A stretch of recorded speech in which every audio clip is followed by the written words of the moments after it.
kanan yang lalu memegang bagian kaki dengan arah mengangkat agar agak memutar sehingga bagian kepala korban putih ini paling depan diangkat lewat kuda menuju ke pintu belakang rumah yang sudah terbuka. Dan pada saat melewati pintu berubah posisi sehingga terdapat di bagian paling depan memegang bagian kedua ketiak tubuh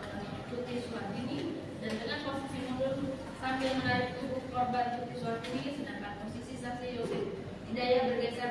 mengangkat bagian pinggang. Dan pada saat saksi Yosef Hidayah bergeser tubuh korban putih Suhartini bagian pinggang dan pinggulnya menyentuh lantai, dan setelah sebagian tubuh berada di luar pintu, selanjutnya diangkat lagi hingga seluruh tubuhnya bisa keluar.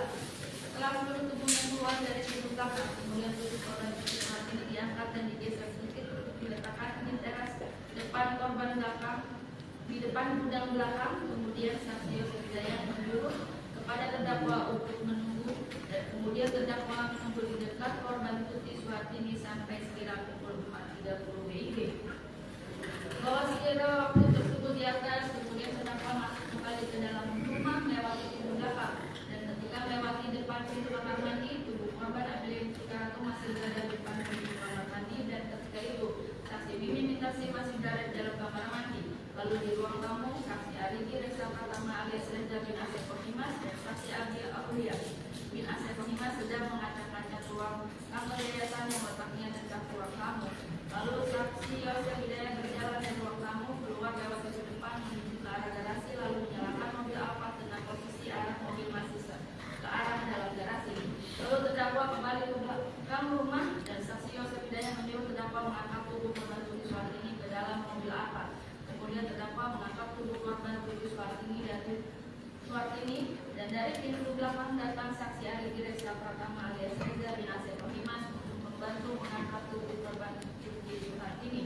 Dengan posisi terdakwa di sebelah kanan mengangkat bagian pundak sampai leher, dan kemudian saksi Yosef Hidayah menghampiri dan dari sebelah kiri mengangkat atau memegang bagian punggung, serta saksi Arigi Reza Pratama alias Reza bin Asep Kohimas di samping terdakwa dari sebelah kiri memegang bagian punggung sampai pinggang. Dengan posisi tersebut kemudian mengangkat tubuh korban putih Suhartini menuju ke garasi di mana terdakwa berada di depan di bagian kepala terlebih dahulu. Setelah sampai di garasi, posisi mobil sudah berubah dengan posisi arah mobil sudah menghadap ke arah jalan, dan ban depan sebelah kanan sudah naik ke teras rumah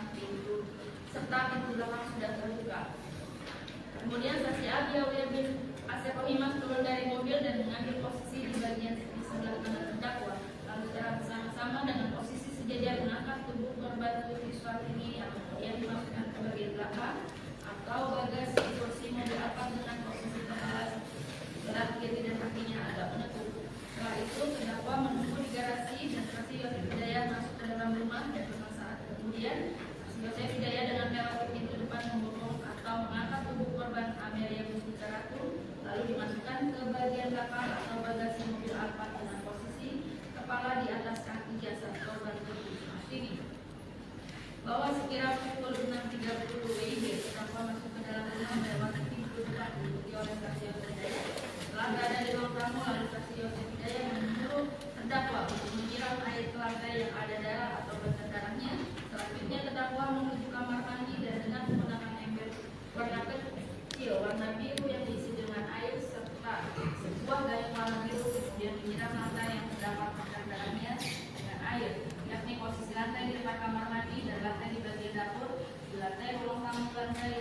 di ruang TV dekat kamar, dan di karpet yang ada di ruang TV yang terdapat bercak darahnya. Setelah itu menuju kamar mandi sambil membersihkan sandal yang dipakainya, lalu terdakwa beritahu saksi Yosef Hidayah bahwa terdakwa sudah selesai menyiramkan air di lantai yang terdapat bercak atau noda darahnya. Dan saksi Yosef Hidayah kembali menyuruh terdakwa untuk mengecek kembali apakah masih terdapat darah atau bercak darah di lantai atau karpet. Lalu terdakwa mengecek kembali ruang tamu, ruang TV dan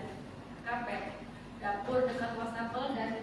di depan kamar mandi, dan setelah memastikan sudah semuanya disiram dengan air, lalu memberitahukan hal tersebut kepada saksi Yosef Hidayah sekaligus permintaan untuk pulang, yang dijawab oleh saksi Yosef Hidayah dengan menggunakan awas ulang bocor, awas jangan bocor, dengan nada agak tinggi. Selanjutnya terdakwa pulang melewati pintu depan lalu mengambil sepeda motor yang diparkir di kebun sebelah garasi, dan selanjutnya terdakwa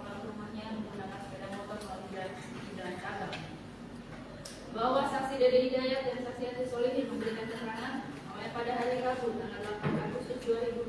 sekira jam 7.30 WIB ketika saksi dan saksi Ati Solihin sedang piket di Polsek Jalan Tegak menerima laporan dari saksi Yosef Hidayat yang melaporkan bahwa rumahnya yang beralamat di Kampung Cisuti RT 18 RW 3